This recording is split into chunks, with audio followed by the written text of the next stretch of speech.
ये पहली बार शायद देखा गया होगा कि विपक्ष बेल में जाती थी और सत्ता पक्ष आ गई। तो मैं प्रतिक्रिया को समझता हूँ, अभी बहुत हाय तौबा मचाने वाला समय नहीं है। स्पीकर क्यों बोलते हैं no no no no, don't have this action?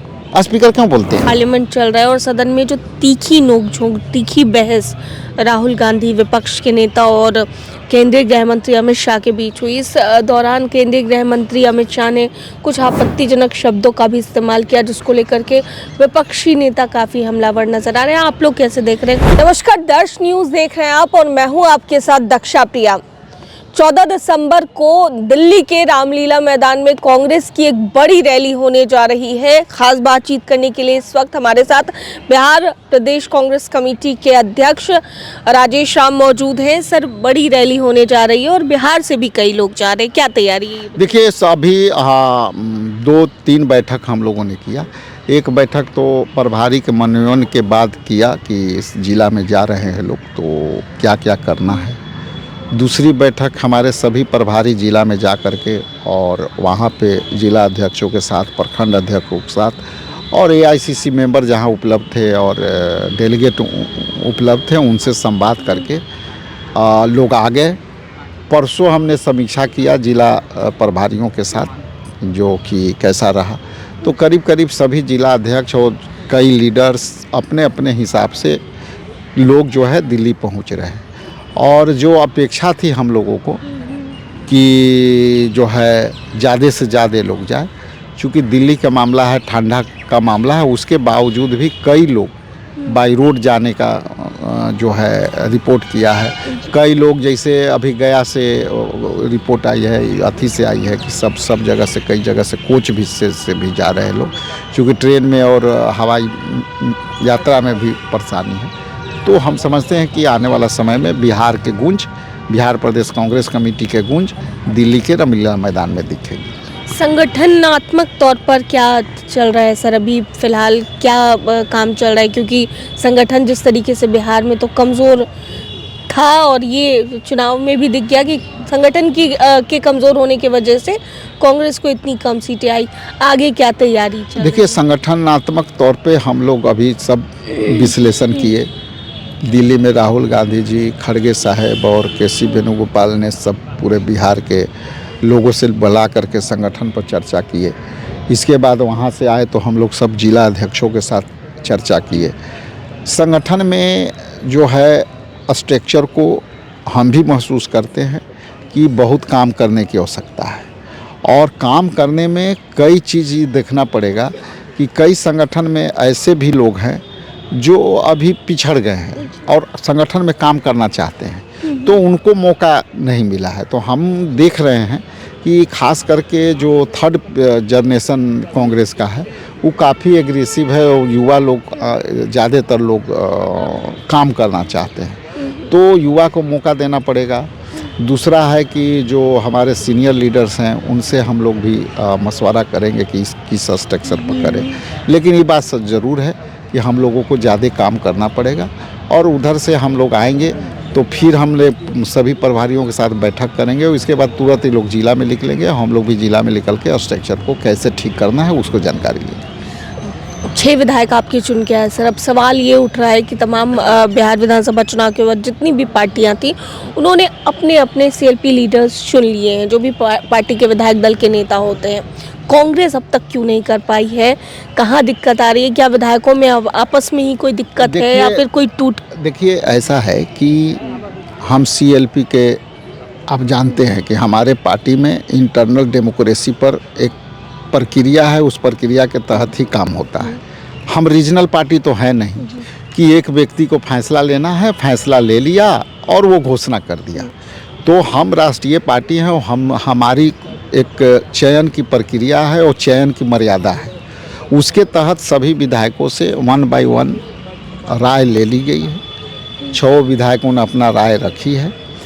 अपनी राय से केंद्रीय नेतृत्व को अवगत करा दी गई है और चूँकि CLP का चुनाव एक विधायी प्रक्रिया है और विधायी प्रक्रिया में अभी चुनाव संपन्न हुआ, तो चुनाव संपन्न हुआ तो अभी जो है ओथ लेने की प्रक्रिया, शपथ ग्रहण लेने की प्रक्रिया थी, लगभग 4 दिन वो चली। इसके बाद प्रोटेम स्पीकर का चयन होता है, उसके बाद स्पीकर का चुनाव होता है। तो इस प्रक्रिया में बहुत ज़्यादा CLP की आवश्यकता होती नहीं है। ये जब आएगी, बजट सत्र आ जाएगी या मानसून सत्र आएगी, तो उस समय तक हम लोग अपना क्लियर कर लेंगे। इसलिए इसमें हाय तौबा मचाने वाली जो बात है, ये बिल्कुल ही हाय तौबा मचाने वाला नहीं है। चूँकि विधायी कार्य के जो प्रक्रिया है, हम भी रहे हैं, सचेतक रहे। इसके बाद कई CLP के बदले में मैंने अपना विधानसभा में उसके बदले भी मैंने काम किया, तो मैं प्रतिक्रिया को समझता हूँ। अभी बहुत हाय तौबा मचाने वाला समय नहीं है। हमारा नेतृत्व का निर्देश आएगा, हम लोग कर लेंगे। इसके अलावा जिस तरीके से कल अगर सदन की बात कर ले, अभी पार्लियामेंट चल रहा है और सदन में जो तीखी नोकझोंक, तीखी बहस राहुल गांधी विपक्ष के नेता और केंद्रीय गृह मंत्री अमित शाह के बीच हुई, इस दौरान केंद्रीय गृह मंत्री अमित शाह ने कुछ आपत्तिजनक शब्दों का भी इस्तेमाल किया, जिसको लेकर के विपक्षी नेता काफ़ी हमलावर नजर आ रहे हैं। आप लोग कैसे देख रहे हैं? देखिए बीजेपी के पास यदि आप बात करेंगे तो सदन के अंदर या सदन के बाहर या आम रैलियों में मुद्दे पर बात होगी नहीं, मुद्दा भटकाने वाली बात होगी। अब राहुल गांधी जी का स्पीच जनहित के लोगों तक बात पहुंचाने वाली थी, और जब सदन में चलता है तो लोग उसको एक्नॉलेज करते हैं, देखते हैं। और जब जनहित के मुद्दे और जनहित की बातें, वोट चोरी के बातें आएगी, तो विपक्ष में लोग ऐसा बात बोलेगा कि उस तरफ से ध्यान भटक जाए। तो आप वही हुआ कि सारा मीडिया का डायरेक्शन अमित शाह ने क्या बोला, वो अमित शाह के चलने लगा कि उन्होंने ऐसा बोल दिया। लेकिन जो राहुल गांधी जी जो बोले, वो मुद्दे को भटकाने के लिए ही ऐसा बोला जाता है। बिहार विधानसभा में अंतिम सत्र में मैं खुद था। आप देखे होंगे कि वोट चोरी पर हम लोग बहस चाहते थे बिहार विधानसभा में, खूब गहमा गहमी रहा, लेकिन सत्ता पक्ष के लोग पहली बार बेल में आ गए। ये संसदीय लोकतंत्र में और विधायी व्यवस्था में ये पहली बार शायद देखा गया होगा कि विपक्ष बेल में जाती थी और सत्ता पक्ष आ गई। और गाली गुप्ता यहाँ भी हो रहा, खूब गंदे गंदे गालियाँ चली।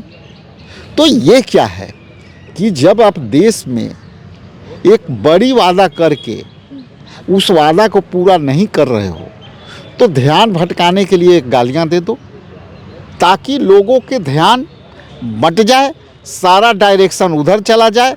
कोई रोजगार के बात ना करे, कोई वोट चोरी का बात ना करे। 10,000 इलेक्शन के समय में आचार संहिता लगने के बाद भी 10,000 लोगों के बिहार में खाते में गए। इससे ध्यान भटकाने के लिए इस तरह का कृत्य किया जाता है। और ज़्यादा आपको नहीं हुआ तो आपको कैमरा वहाँ से उड़ा दिया जाएगा, माइक जो है उसका आवाज़ बंद कर दिया जाएगा, और न कुछ होगा तो आपका भाषण को जो है प्रोसीडिंग से हटा दिया जाएगा। यही तो काम है। लेकिन ठीक है सर, आप कह रहे हैं कि ध्यान भटकाने के लिए किया गया, और राहुल गांधी जी जनहित के मुद्दे पर बात कर रहे थे। कई सत्ताधारी दल के जो लीडर्स हैं उन्होंने भी ये बात कही, और कई जो केंद्र में बैठे कई मंत्री भी हैं, उन्होंने कहा कि विपक्ष के नेता हैं राहुल गांधी, उनके भाषण का इंतज़ार कई लोगों को था, लेकिन जब उन्होंने अपना भाषण शुरू किया तो वो अंग्रेजी में कह रहे, तो लोगों को, आम लोगों को कहाँ से समझ में आएगा जिनको अंग्रेजी नहीं आती है? देखिए, अंग्रेजी या हिंदी यदि इंटेलेक्चुअल भाषण है और यदि हम डिफाइन करते हैं, तो भाषा तो यदि हमको इंग्लिश नहीं बोलने का यदि लोकसभा में प्रोविज़न है तो हम बोलते हैं तब गलत है। जब वहाँ कई भाषा में भाषण हो सकते हैं, कई भाषा में शपथ ग्रहण होते हैं, बिहार विधानसभा में भी मैथिली में भी होता है जी, इंग्लिश में भी लोग शपथ ग्रहण लेते हैं। तो यदि इंग्लिश बोलने में लोगों को क्यों परेशानी हो रही है? इसलिए कि इंग्लिश बोला भी जा सकता है। सदन के अंदर 90% मेंबर्स इंग्लिश में बोलते हैं, तो ये सवाल राहुल गांधी से क्यों? क्योंकि उन लोगों ने कहा कि विपक्ष के नेता हैं, अगर जनहित के मुद्दे पर बात कर रहे थे तो आम लोगों को भी तो समझ में आनी चाहिए वो बात। स्पीकर क्यों बोलते हैं no no no no, don't have this action? Speaker क्यों बोलते हैं? उनको भी नहीं बोलना चाहिए। हर शब्द में वो बोलेंगे नो नो नो, बोलते हैं ना। नो शब्द क्या है, हिंदी है कि इंग्लिश है? तो स्पीकर पर उठाओ ना सवाल, वो क्यों इंग्लिश बोलते हैं? और राहुल गांधी इंग्लिश बोले तो उनको प्रॉब्लम हो गया। देख लीजिए आप निकाल के उनका बाइक। स्पीकर क्यों इंग्लिश बोलते हैं? भाई ये मुद्दा नहीं है, मुद्दा है कि आप वोट चोरी कर लेते हो, सरकार बना लेते हो, बैलेट में हम लोग जीतते हैं, और जब जनरल वोट होता है तो हम लोग हार जाते हैं। इसलिए मुद्दा इंग्लिश और हिंदी का नहीं है। 90% मेंबर्स लोकसभा में इंग्लिश बोलते हैं, तो उस पर भी सवाल होना चाहिए। इंग्लिश बोलना एक खामी नहीं है, बदनामी नहीं है। इंग्लिश बोलना, लोगों को अपील करना, किसी भी भाषा में कोई व्यक्ति कहीं से भी अपील कर सकता है, इस पर पाबंदी नहीं है। और यदि पाबंदी है तो स्पीकर को भी इंग्लिश बोलना बंद कर देना चाहिए। बहुत बहुत शुक्रिया सर बातचीत के लिए। तो देखिए हमारे साथ बिहार प्रदेश कांग्रेस कमेटी के अध्यक्ष राजेश राम थे, तमाम चीज़ों पर चर्चा कर रहे थे। सीएलपी लीडर कौन होगा, इसके साथ साथ जो रामलीला मैदान में 14 तारीख को एक बड़ी महारैली होनी है उसको लेकर भी बातचीत कर रहे थे, और राहुल गांधी के भाषण को लेकर जिस तरीके से पिछले दिन से ही चर्चा तेज़ है, इस पर भी चर्चा कर रहे थे।